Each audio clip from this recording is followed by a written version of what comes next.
Hello everyone, welcome to additive 11 list of homophones. English के कुछ ऐसे वर्ड्स हैं जिनको जब हम प्रोनाउंस करते हैं तो उनका साउंड सिमिलर होता है। ऐसे वर्ड्स को होमोफोन कहा जाता है। ये वर्ड्स प्रोनाउंसिएशन में तो सिमिलर होते हैं साउंड में, लेकिन जब इनको हम स्पेल करते हैं मतलब स्पेलिंग प्रॉपर देखते हैं तो इनके जो स्पेलिंग है वो बहुत ही डिफरेंट होता है। तो आज ये पार्ट वन, ऐसे और भी 2 या 3 पार्ट आएंगे जिसमें हम पूरे के पूरे होमोफोन्स को कंप्लीट करेंगे। इनका ये वर्ड्स बहुत जरूरी होते हैं जब हम प्रोनाउंस करते हैं सही तरीके से और सही चीज को प्रोनाउंस करना, ताकि सामने वाले को कंफ्यूजन ना हो। और इनके वर्ड्स को याद रखना कि स्ट्रक्चर को, ये बहुत ज्यादा जरूरी है। इसलिए आज हम लोग होमोफोन्स पढ़ेंगे और इसके 2 या 3 पार्ट में कंप्लीट करूंगा मैं, तो आप लोग इसमें बने रहे। देखते हैं पहला पेयर कौन सा है। ओके, तो आज का पहला वर्ड है फ्लावर। फ्लावर, फ्लोर और फ्लोर, तीनों वर्ड्स जब हम लोग इनको प्रोनाउंस करते हैं, ये बोलते हैं, तो इनका वर्ड काफी सिमिलर साउंड करता है। जैसे फ्लावर, फ्लोर और फ्लावर, तो कैसा पूरा एकदम सिमिलर साउंड कर रहा है। फ्लावर, फ्लावर मतलब होता है फूल, ये एक नाउन है जिसका मतलब होता है फूल। फ्लावर के लिए सेंटेंस देखते हैं, the flower in the garden smells sweet. अभी नेक्स्ट वर्ड है फ्लोर। फ्लोर, फ्लोर मतलब होता है आटा। I need some flour to bake a cake, मुझे केक बनाने के लिए कुछ आटे की जरूरत होती है। फिर है फ्लोर, FLOR, फ्लोर। फर्श, जिसका मतलब होता है फर्श या मंजिल, ये भी एक नाउन है। The floor is made of marble, जो फ्लोर है वो मार्बल से बना है। देख रहे हैं इनको प्रोनाउंस करने में कितना ज्यादा सिमिलर है, फ्लावर, फ्लोर और फ्लोर। ओके, नेक्स्ट पेयर देखते हैं। नेक्स्ट पेयर है नाइट और नाइट। इन दोनों वर्ड्स को NIGST और KNIGST, इनको जो प्रोनाउंस करते हैं एकदम सिमिलर है, नाइट और नाइट। नाइट जब हम लोग बोलते हैं NIGST नाइट, इसका मतलब होता है रात, ये भी एक नाउन है। और जो KNIGST नाइट, इसका मतलब होता है योद्धा या सूरवीर, ये भी एक नाउन है। सेंटेंस देखते हैं, the night was dark and quite. रात, जिसका मतलब होता है रात, NIGST नाइट, रात बहुत अंधेरी वाली थी और बहुत शांत थी। और KNIGST नाइट, नाइट मतलब होता है योद्धा या सूरवीर। The knight fought bravely for his king, जो योद्धा था वो अपने राजा के लिए बहादुरी से लड़ा। नेक्स्ट वर्ड है पियर। पियर और पेयर, ये बहुत ज्यादा सिमिलर नहीं है प्रोनाउंसिएशन में, थोड़ा सा ही कुछ सिमिलर है, लेकिन इसे भी हम लोग पढ़ेंगे। पियर, PAR, पियर, ये एक नाउन है जिसका मतलब होता है नाशपाती या कोई एक फल है, नाशपाती एक फल होता है। और पेयर, PAIR, पेयर, जिसका मतलब होता है जोड़ा या जुगल। पियर का देखते हैं sentence, I ate a juicy pear for breakfast. मैंने सुबह के नाश्ते में एक रसीला नाशपाती खाया। पेयर का देखते हैं, पेयर का जिसका मतलब होता है जोड़ा, PAIR, pair, Jugal. I bought a new pair of shoes, मैंने एक नए जूते का जोड़ा खरीदा। पेयर, पेयर मतलब होता है जोड़ा। नेक्स्ट वर्ड है, सॉरी, नेक्स्ट पेयर देखते हैं, एसेस या एक्सेस। एक्सेस, एक्सेस और एसेस बहुत ही ज्यादा सिमिलर है ये। एक्सेस, जिसका मतलब होता है पहुंच या कहीं पे प्रवेश, प्रवेश देना या प्रवेश पाना, कि या किसी को प्रवेश के लिए अनुमति देना, वो होता है एक्सेस। एक्सेस, ये तो बहुत, दोनों एकदम सिमिलर वर्ड्स हैं। एक्सेस, एक्सेस मतलब होता है अधिकता या अतिरिक्त। अतिरेक लिखा हुआ, एक्चुअली यहाँ पे स्पेलिंग गलत है, अतिरिक्त। जब कोई चीज जरूरत से ज्यादा हो, जितनी जरूरत है उससे ज्यादा हो, तो उसको कहते हैं एक्सेस, EXCESS, एक्सेस। और एक वर्ड है एसेस, ASSESS। एसेस मतलब होता है मूल्यांकन, कि चीज को मूल्यांकन करना, असेसमेंट करना, इसी एसेस से बना है असेसमेंट। असेसमेंट एक वर्ड है, आप लोग सुनते होंगे, एसेस से ही बना है असेसमेंट, जिसका मतलब होता है मूल्यांकन करना। तो अभी सेंटेंस देखते हैं, एसेस, ASSESS का। Student students have access to the library. Students have access to the library, जो स्टूडेंट्स हैं उनको लाइब्रेरी में जाने की अनुमति है। ASSESS, एक्सेस का मतलब होता है अनुमति या प्रवेश या पहुंच। एक्सेस, EXCESS, एक्सेस, इसका मतलब था अधिकता। इसका सेंटेंस देखते हैं, eating eating in excess is harmful. बहुत ज्यादा खाना हानिकारक है। Eating in excess is harmful. Assess, A double S E double S, जिसका मतलब होता है मूल्यांकन।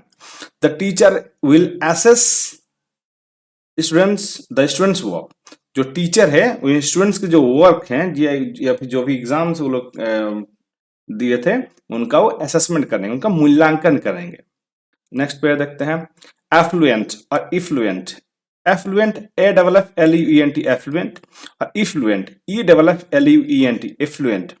एफ्लुएंट एक एडजेक्टिव है, हम लोग इससे याद रख सकते हैं। एफ्लुएंट ए से जो स्टार्ट होता है वो एक एडजेक्टिव है जो ए से ही स्टार्ट हो रहा है, जिसका मतलब होता है समृद्ध या धनी। एफ्लुएंट मतलब होता है समृद्ध या धनी।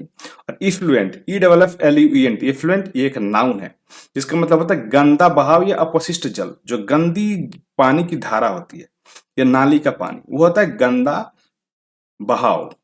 ओके, तो हम लोग इससे याद रख सकते हैं एफ्लुएंट और ये एफ्लुएंट। बहुत ही डिफरेंट इसका मीनिंग है, लेकिन स्पेलिंग में बहुत ही मतलब प्रोनाउंसिएशन में बहुत ज्यादा सिमिलर है।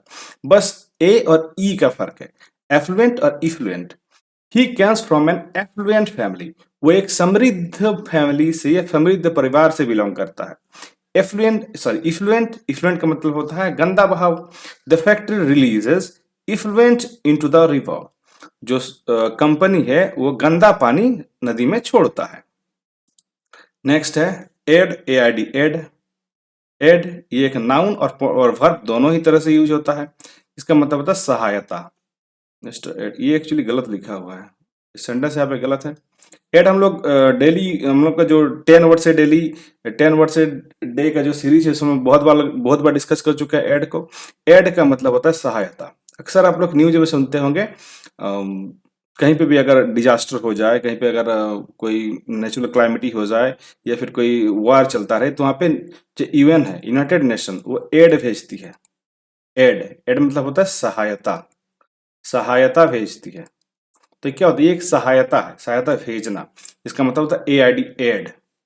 और A I D E, just last में ई लग गया तो ये एक नाउन हो गया, जिसका मतलब होता है सहायक। ये पर्सन के बारे में है, the person who helps is सहायक, and aid, aid, aid. The minister, sorry, the minister's aid arrange the meeting. जो मंत्री के जो सहायक थे उन्होंने मीटिंग को अरेंज किया या वही मीटिंग को अरेंज किया। नेक्स्ट देखते हैं ब्रीथ। ये बहुत ज्यादा सिमिलर वर्ड है, बस ये लास्ट में ई है और इसमें ई नहीं है। तो breathe, B R E T H E, breathe, ये एक वर्ब है। वर्ब को होता कौन सा वर्ड होता है जिसमें हम लोग कोई काम करते हैं, सांस लेना। जैसे मैं अभी सांस ले रहा हूँ, तो मैं क्या, ये एक काम है जिसमें मैं एक काम कर रहा हूँ, एक वर्ब है। सांस लेना, जब हम कोई काम करते हैं, ब्रीथ करते हैं, तो होता है सांस लेना। और ये breathe, B R E T H, breath, breathe और ब्रेथ पढ़ने में काफी सिमिलर है, लेकिन इनका मीनिंग थोड़ा सा अलग है। इसको प्रोनाउंसिएशन होता है BREATH, ब्रीथ, जिसका मतलब होता है सांस लेना। और BREATH, ब्रेथ, ब्रेथ मतलब होता है सांस। जब हम लोग जो सांस लेते हैं उसको नाउन के तौर पर अगर हम लोग यूज करें, नाम के तौर पर या संज्ञा के तौर पर, नाउन मतलब होता है संज्ञा, संज्ञा के तौर पर या नेमिंग वर्ड, संज्ञा या नेमिंग वर्ड इंग्लिश में बोले तो नेमिंग वर्ड, जब लोग नेमिंग वर्ड के तौर पे या नाउन के तौर पे यूज करें तो मतलब सांस लेना या सांस। ही took a deep breath before diving, वो डाइव मतलब पानी में उतरने से पहले एक गहरी सांस लिया, वो गहरा सांस लिया। We need to breathe to stay alive, हमें जिंदा रहने के लिए सांस लेने की जरूरत होती है। नेक्स्ट वर्ड देखते हैं बात। इन दोनों वर्ड्स को भी जब हम लोग प्रोनाउंस करते हैं, जब हम लोग इनको बोलते हैं, तो काफी ज्यादा सिमिलर साउंड होता है, बात और बात। साउंड काफी सिमिलर है। जब उनको बात बोलते हैं, BATH, बात, तो ये एक नाउन के तौर पर यूज होता है, जिसका मतलब होता है स्नान, स्नान। और BATH, बात, जिस जो अब हम लोग इसको BATH कर बोलते हैं, तो ये वर्ब के तौर पर यूज होता है। जिससे हम लोग याद रख सकते हैं ये कि वर्ब में भी ई है और बात, BATH, बात में भी ये ई है। इसका मतलब होता है स्नान करना। Okay, they bath in the river every day नदी में हर दिन नहाते हैं। I took a cold bath in the morning, मैंने सुबह सुबह एक ठंडे पानी से नहाया, ठंडे पानी से एक स्नान लिया। नेक्स्ट पेयर देखते हैं, कास्ट, CST, कास्ट। कास्ट एक, जब इसको हम लोग ये काफी डिफरेंट नहीं है लिखने में, बस इसमें भी वही लास्ट में ई है, इसमें ई नहीं है, लेकिन स्पेलिंग काफी ज्यादा सिमिलर है। CAST, कास्ट, कास्ट मतलब होता है जाति, और CAST कास्ट जिसका मतलब ये एक वर्ब और नाउन दोनों तरह से यूज होता है। CAST कास्ट का जिसका मतलब होता है फेंकना या कलाकार का समूह। जब कोई एक्टर या एक्ट्रेस का समूह रहता है, bunch of actors, bunch of actors, तो क्या बोलते हैं, कास्ट, मूवी का कास्ट। तो CAST, excuse me, CAST caste, caste का मतलब होता है जाति। The caste system has been abolish by law. तो कास्ट सिस्टम हमारे इंडिया में जो पहले हुआ करता था, वो जब हमारा संविधान बना तब उसको खत्म कर दिया गया। ओके, और जी इसका और जो वर्ड है कास्ट, CAST, कास्ट, जिसका मतलब वर्ब के तौर पे यूज करता है, जिसका मतलब होता है फेंकना, किसी चीज को फेंकना, या फिर कलाकार का समूह। हम लोग अक्सर न्यूज में सुनते हैं, बॉलीवुड वाला न्यूज में, इस मूवी के कास्ट ये है, cast of the movie, cast of the movie मतलब क्या होता है, इस मूवी में किन किन एक्टर्स ने काम किया है, किन किन ग्रुप ऑफ एक्टर्स ने एक साथ काम किया है, तो होता है cast, CAST cast. He cast the net into the river, यहाँ पे इसका फेंकने के संदर्भ में यूज हुआ है, उसने नेट को या जाल को नदी में फेंका। नेक्स्ट वर्ड देखते हैं हमारा, गॉज, गॉज और गेज, ये दोनों वर्ड गॉज और गॉज काफी ज्यादा सिमिलर है जब हम उसको प्रोनाउंस करते हैं। GAUZE, गॉज, गॉज मतलब होता है पट्टी या कपड़ा, या फिर हम लोग याद रख सकते हैं जालीदार कपड़ा। जालीदार कपड़ा जो आर पार देखा जा सकता है, धुंधली धुंधली, वही होता है गॉज। GAUZE पट्टी या कपड़ा। GAUGE, गॉज, गॉज मतलब होता है मापना या मापक। जैसे हम लोग पहले मापते थे 1 गज 2 गज, हम लोग सुने होंगे 1 गज 2 गज 3 गज, तो क्या होता है, एक लंबा सा मापने की यंत्र को गौ या मापन जो होता है उसको गॉज कहते हैं।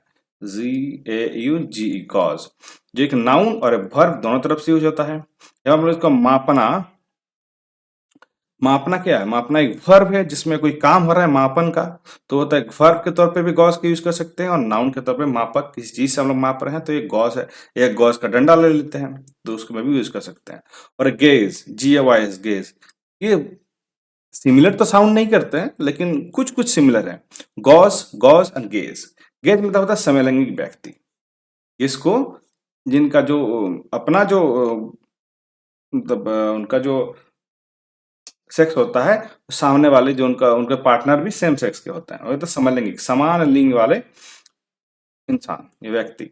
तो देखते हैं गॉज, GAUZE, गॉज का मतलब होता है पट्टी या कपड़ा। इसका हम लोग याद रख सकते हैं जब हम किसी को चोट लगती है और हम लोग फर्स्ट एड बॉक्स खोलते हैं या फिर किसी डॉक्टर के पास जाते हैं, तो एक फर्स्ट एड ट्रीटमेंट में क्या होता है कि उसको जो जहाँ पे चोट लगे रहता है उसको क्लीन करके एक पतले से व्हाइट कलर के जो कपड़ा होता है, वो बहुत पतला होता है, एकदम ऐसे राउंड में रहता है, तो उससे वो उसको बाइंड करता है, उस मतलब जो भी वहां पे चोट लगी है उसको, तो वही होता है गॉज, GAUZE। इसी से आप लोग याद रख सकते हैं GAUZE, जो हम लोग पतला कपड़ा डॉक्टर बांधते हैं कहीं पे चोट लगती है तो वही है गॉज, पट्टी या कपड़ा या पतला कपड़ा।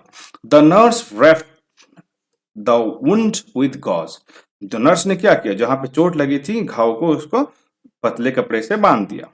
GAUGE, जिसका जिसका हम लोग नाउन और वर्ब दोनों तरह से यूज कर सकते हैं। इसका मतलब होता है मापन या मापना। मापन जब होता है, जब मापा जाता है तब उसको वर्ब में लेंगे, और मापक जब ये किसी वस्तु से हम लोग माप कर रहे हैं तो उसको हम लोग नाउन के तौर पे यूज करेंगे।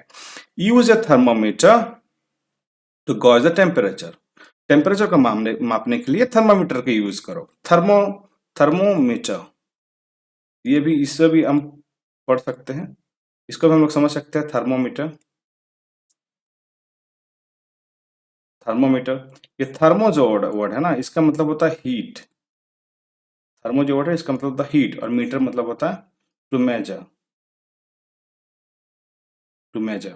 थर्मोमीटर मतलब हीट को मापने वाला यंत्र जिससे हम लोग गर्मी को माप सकते हैं। गैस हम लोग समझ चुके हैं, समलैंगिक इंसान जो होता है समान सेक्स वाला इंसान को पसंद करता है। Many gauge participated in the parade, parade, बहुत सारे गेज पैरेट जो होता है उनमें पार्टिसिपेट किया। ओके, तो आज के लिए इतना ही रखते हैं। इसका और सेकंड पार्ट में हम लोग देखेंगे, और अगर और बचा रहा तो हम लोग थर्ड पार्ट में भी और फोर्थ पार्ट में भी देखेंगे। तो वीडियो का अच्छा लगा तो वीडियो को लाइक करें, अपने दोस्तों और अपने फैमिली के साथ शेयर करें, दोस्तों के साथ तो जरूर कीजिएगा, उनको इस चीज़ की बहुत ज़रूरत होगी।